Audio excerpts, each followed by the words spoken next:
Alrighty YouTube, welcome back to Rat 10. Finally, after a week of ignoring it because of all the troubles I was having with the engine, working on farming, getting it ready to be daily drivable, so I have something different to drive than my rusty old Blazer, we're finally coming back to sort out the engine issues. My dad's actually on his way over to do some more tuning. So just a brief overview of the problem. Rat 10 was running, and it was behaving really strangely. You'd go to rev it, and it would sometimes backfire, and after a couple minutes of idling, it would just kind of fall off and then eventually die. It wasn't until that we started digging into a little bit of my wiring harness that we actually found the issue. It actually ended up being quite an obscure problem. What we figured out when we have the laptop hooked up that I'll show you later, we noticed that the TPS wasn't reading anywhere close to the voltage it was supposed to. So closed, I think on most GM computers wants to be about 0.57, and then wide open throttle is anything above 4 volts. We were only getting at wide open throttle 1.2 volts in the whole system. That's a big problem. It was then that we noticed the TPS also shares a 5 volt signal with the map sensor, which it's hiding down here,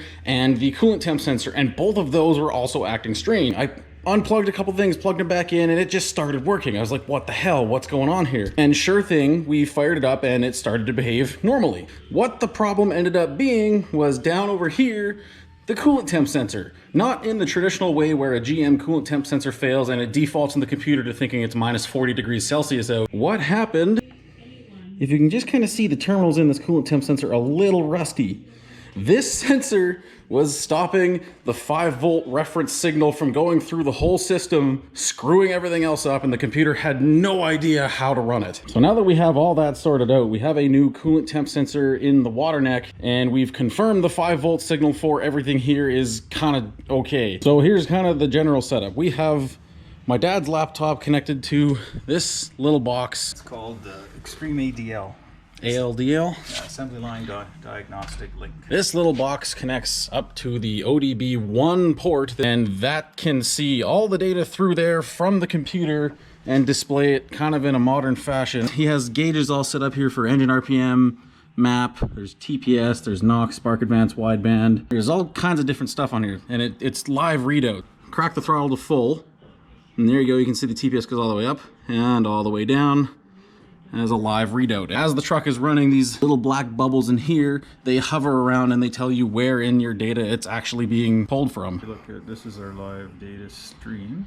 So it comes out in like a line graph. So he's going to hit the throttle again, and there's a line right there. You can see going up and down, and he's playing with that. So the way that we've been tuning this is that we've been watching the wideband because we don't have it hooked up to the computer. There is a way to do that, we just haven't wired it yet. And then finding where on here that corresponds to when the wideband is reading too rich or too lean. Then we take it to this little box here, which accepts these GM chips that have been modified. There's a different style of this as well. I don't know if you have one with you, do you? This is an original 2.5 chip.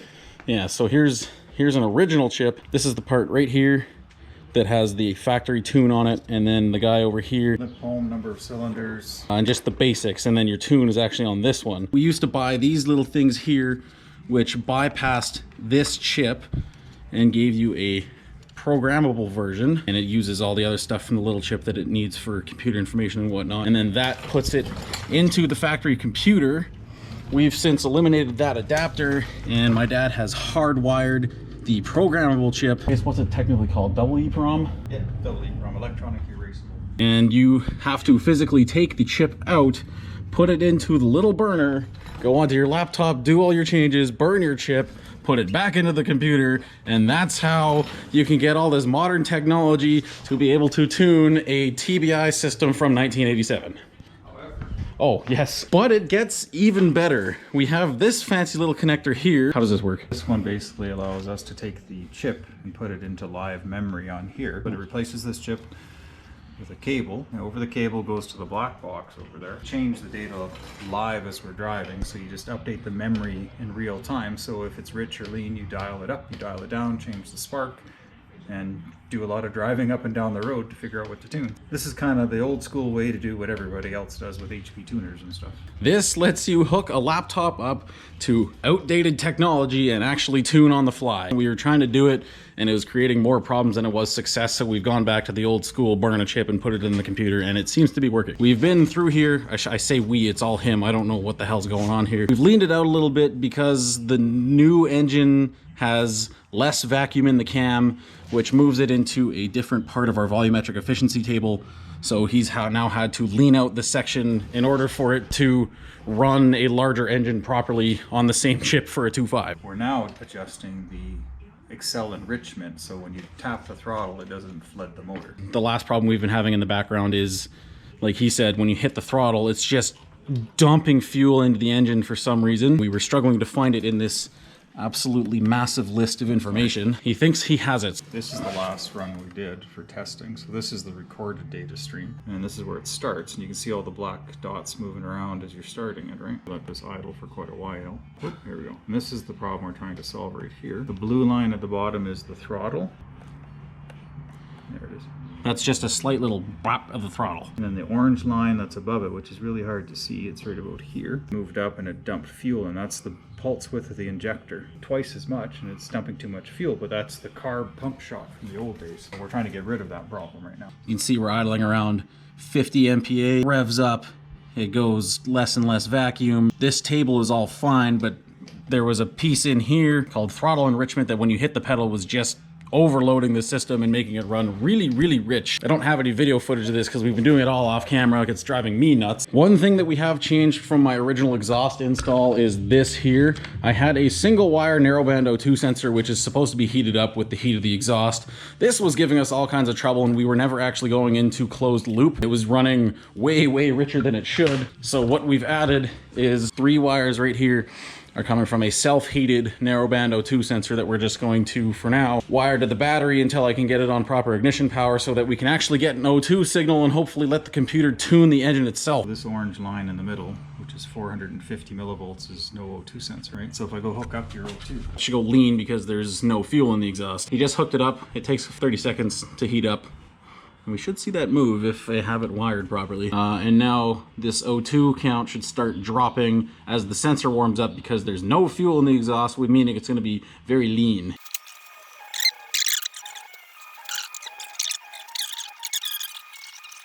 It's at about 100 millivolts, which is about as low as I think it can kind of get. That is the absolute leanest part of the scale. If we were to go and fire the truck up right now, you'd probably see this jump straight to the top because of how absolutely rich the tune is when it's cold. ready to go. Okay. Let's go hit the record button in here. Hit the record button up on the top of the screen. I don't know if you can see that. Ready? Yep. Okay, data is now recording. You can see the green down here. I'm gonna go fire it up, and what we should see is that yellow line skyrocket to the top of this graph, telling us that Rat 10 is idling extremely rich. Firing?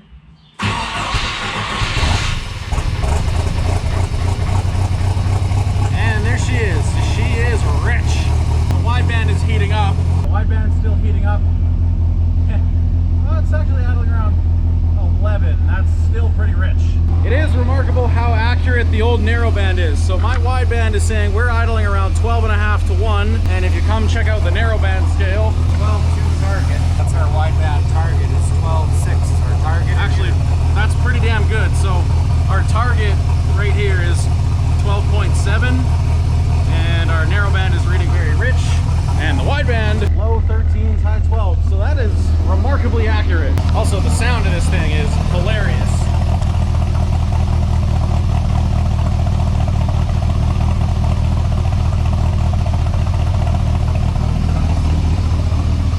We're still in open loop right now. Our target is 13.9 AFR. It's still warming up. Our idle air is way up. We're trying to be about 1200 RPM. This is where we're sitting. Coolant's 25 degrees Celsius. Climbing, so we'll go into closed loop. I think after 35 or something like that.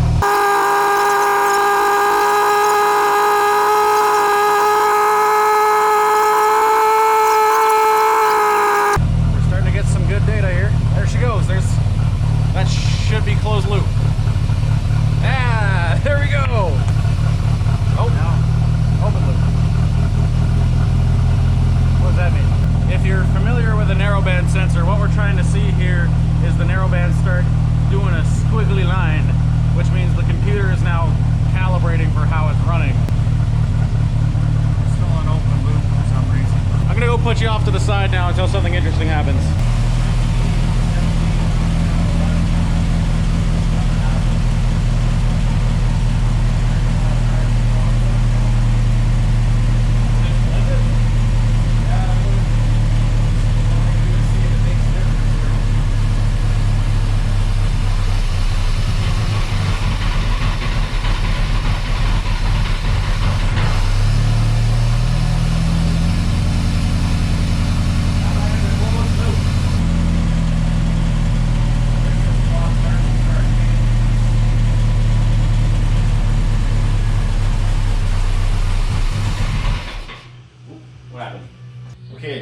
but this is good data.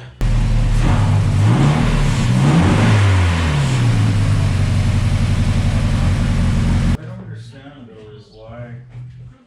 So it tries to go into closed loop because I can tell by the cell count changing. So the orange line is your base pulse width, so you're 165, right? Mm-hmm. Then at the spike, you're at 957. See how much fuel that adds? That's a lot. Yeah. And then it evens out, right? So that's that accelerator enrichment. Find a way to get rid of that. I'll figure out why it's not going into closed loop, but it looks like right here it tries, right? Because the green line drops to the other cell count. Okay, we found a spot in the spark table that was kind of weird. When you'd crack the throttle, it would basically drop the spark from about 20 degrees to kind of like 9, which is strange, but that's GM programming. And we're still trying to figure out why it won't stay in closed loop. It'll sit in open loop and then it'll trigger closed loop, and then immediately after it'll go straight back into open loop, and it's strange.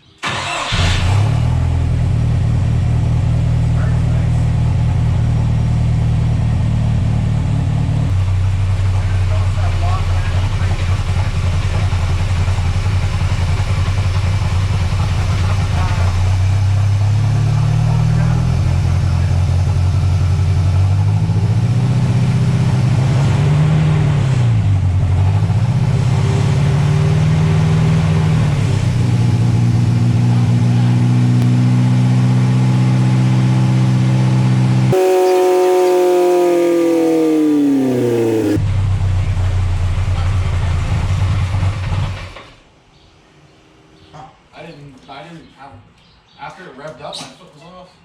It's all spark. During that instance, so you tap the throttle. Well, when you said bring it to 15, I like just eased into the pedal and just held it there, and it revved up by itself. I didn't move. Yeah, the spark advance went to like 35.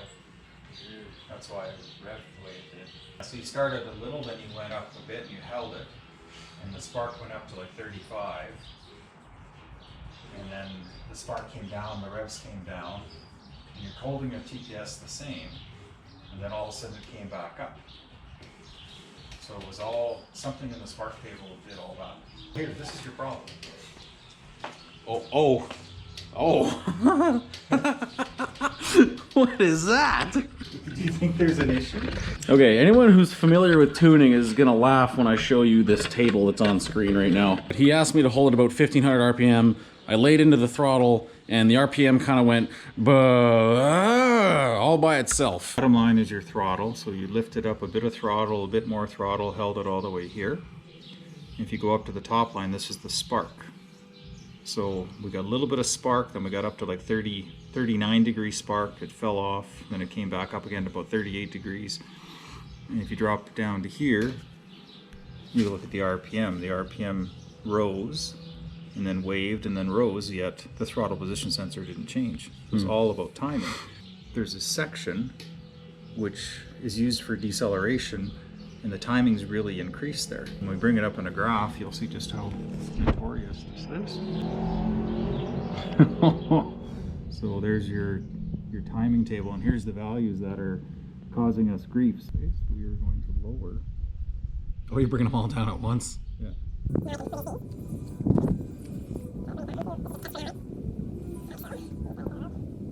Those values now are 35 degrees. So we are up to 40 degrees there. That's absurd. The table is not right. We've got a lot of work to do here. This is all just trial and error too, because obviously we don't have a dyno to do pulls on and whatnot. So once we get the idle situation sorted out so that we can actually back it down the driveway, do a lap around my cul-de-sac, get all that sorted, then we can start taking it on the street, and then there will be hours upon hours of me driving, watching wideband data, and him with a laptop trying to figure this thing out. Okay, so we fixed some timing.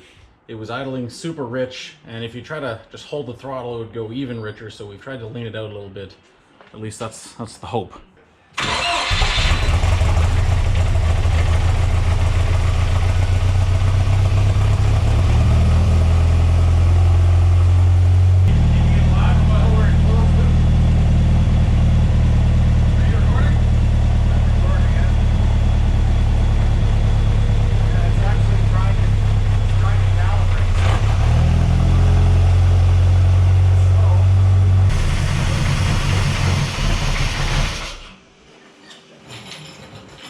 Okay, we're on to night 2 of tuning. One thing we noticed yesterday while the camera was shut off, since it was running so rich, we decided to check the oil, and sure thing, it's starting to smell like fuel. So I went and bought some new break-in oil, the same straight 30 weight stuff that I bought for it in the first place. So I'm just gonna dump that out quick, top it up, and then we will go from there. Oh, could you grab me a paper towel from my cabinet?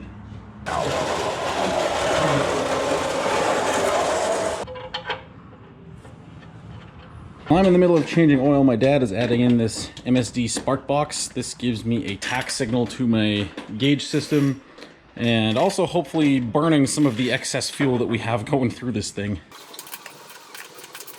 My dad also brought over a wire to connect to the computer so that he can actually monitor the wideband data while the truck is running. That wire he added is hanging out right here. I just need to dig up into my harness or cluster of wiring to find where I put my wire.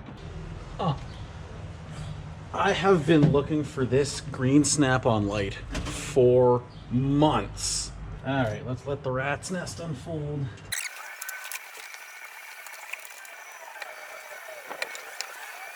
I think I found the wires I'm looking for. Okay, we have the wideband that is now wired into the computer, so we should be able to read that live. We have fresh oil in here, an MSD box. With the MSD box in there, I was also able to get a tack signal. Not that it really matters, but I'll be able to see RPM on my gauge kit as well. We're gonna try and hook up the laptop to emulate on the fly so we don't have to keep burning the chip. It was giving us problems last time, but we will see. Okay, how's this for technology? We're running a computer from 1987, a wideband that is nice and modern, and we've managed to be able to take this. You can see it's reading 22.4, which is as lean as it can get. And now that I have that wire into the computer, you can actually see on screen. There we go, there's wideband, as lean as it'll go. So we will be able to read and record and be able to tune on the fly with the wideband data on a computer from 87.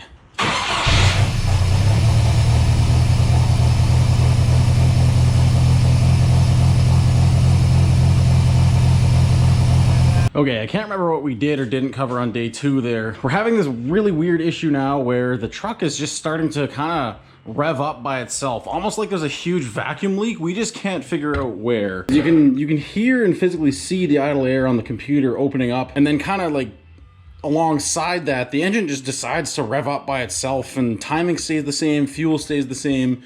We're not sure why. It's almost like the manifold might have a crack in it somewhere. We're still digging into that. So meanwhile, while I'm waiting for my dad to show up for day 3 of tuning, I'm gonna do a couple little other things before he shows up. Mainly on the bottom of my turbo, there's a drain going back to the oil pan, and it's a straight fitting, which I don't exactly have room for. It's kind of hitting my steering shaft, so I'm gonna change that out quickly. I don't know if I'll be able to actually change this without taking the thing off the bottom. Okay, cool. It does look like I can thread this in without taking the adapter off the turbo. Save me a bit of hell. I'm also gonna properly wire in the O2 sensor. The O2 is now hardwired into the fuse panel and just grounded in the cab somewhere. So that should be good. We don't have any wires jumping over the battery. I say that as I have this alligator clip on here because we were having another issue where the alternator just seemed to die for some reason. It wasn't charging, so we ditched the factory plug and added one with a proper like battery sense wire to see if we can get it to charge that way. It's weird, but maybe. Now we're gonna see if we can find that vacuum leak that I was talking about earlier, because it is weird. Battery's 11.9. Firing up.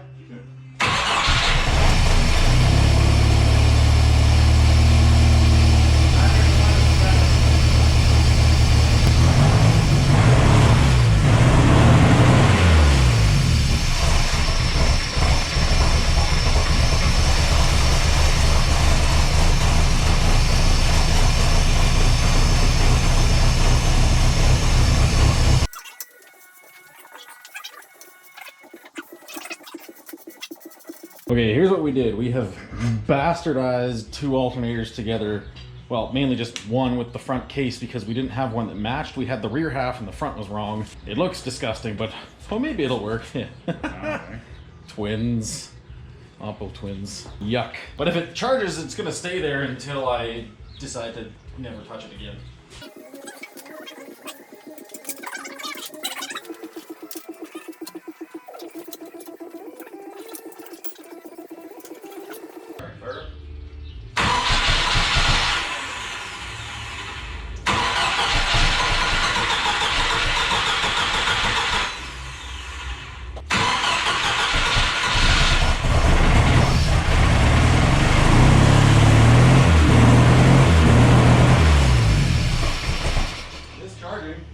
Absolutely, got 14 volts. Why is it running like shit though?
Like it seems to be when it warms up, it just takes off. Okay. So at least I have a video of it this time. Okay, the throttle body's off. We didn't really notice anything too out of the ordinary. There is fuel that pools in the intake. It's not a lot, but it is evident, whoever called it out before, saying that fuel would pool in here. You're right. The intake is a flaw, I'm aware. It is what it is. But as you noticed in the last clip there, the engine was kind of revving up by itself, and every time you kick the throttle, it would kind of stabilize, but then start coming back up.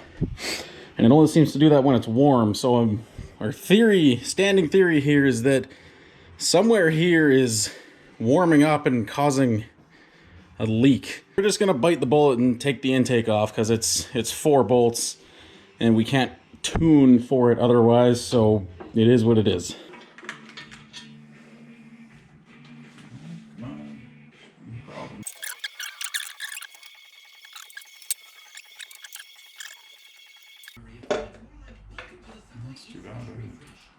Why didn't that seal? Well, it's flatter than a pancake.